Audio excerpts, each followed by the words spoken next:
పచ్చడి చుట్టూ పీక కోసి ప్రాణవాయువును పీకేసి ప్రాణం లేని ఒక కాగితానికి జన్మనిచ్చాం. దాని నెత్తి మీద ఎర్రటి సిరా పోసి డబ్బు అని నామకరణం చేశాం. దానికి ప్రాణం లేదు, పల్స్ లేదు, దానికి కళ్ళు కూడా లేవు. కానీ కళ్ళున్న లోకనంతా గుడ్డివ్వాలని చేసి పడుకోబెట్టి దవడ పగిలేలా 2 చెంపలు వాయిస్తున్న ఏకైక దేవుడది. అందుకే చెప్తున్నా, గుళ్ళో దేవుడు పట్టం పీకేసి అక్కడ ఒక 500 నోట్ల కట్ట పెట్టి సాష్టాంగ నమస్కారం చేయి. సిగ్గుపడొద్దు, తల ఉంచి మరీ దండం పెట్టు. అందులో తప్పేమీ లేదు. ఎందుకంటే ఆ దేవుడు ఫోటో కొనాలన్నా కూడా, ఆ గుడి నడవాలన్నా కూడా ఈ కాగితం ముక్క ఉండి తీరాలి. దాని పవర్ అంటే చెప్తా విను. నమ్మిన వాడిని నిలువున ముంచేయగలదు.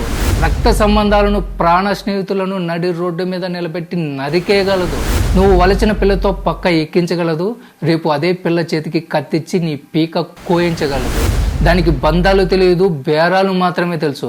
అందుకే డబ్బును ప్రేమించు, అమ్మాయిని కాదు.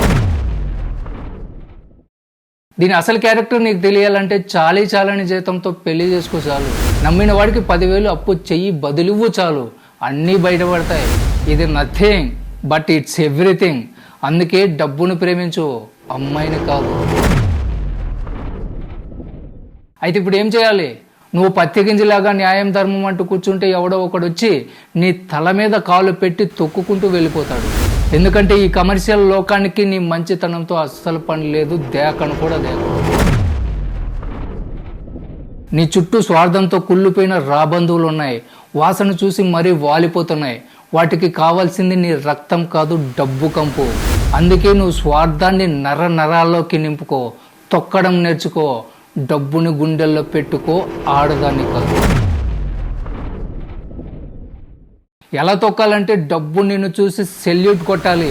అది నీకు ఊడిగం చేయాలి. నీ మీద వ్యామోహంతో నిన్ను ముద్దాడాలి. ఎదురొచ్చిన వాడిని వేసుకుంటూ పోవాలి, మోసం చేసిన వాడిని మోసం చేసుకుంటూ పోవాలి. చరిత్ర ఎప్పుడు గెలిచిన వాడి గురించి రాస్తారు. వాడు ఎంత రక్తం చిందించాడు, ఎన్ని గొంతులు కోసాడు అని ఎవడు అడగడు. అడిగే దమ్ము ఈ భూమి మీద ఎవడికి లేదు. అడ్డుగా నిలబడితే అది దేవుడైనా సరే నరికేసుకుంటూ పోవడమే. నువ్వు వేటాడడం నేర్చుకోకపోతే ఎవడికో ఒకడికి బలి పశువు కావడం ఖాయం. బయట ప్రపంచం ఎలా మొత్తుకున్నా, ఎలా ఏడ్చినా, ఏమైపోయినా నీ రోమానికి కూడా చీమ కుట్టినట్లు ఉండకూడదు. నీ టార్గెట్ ఒకటే, మనీ, పవర్, డామినేషన్.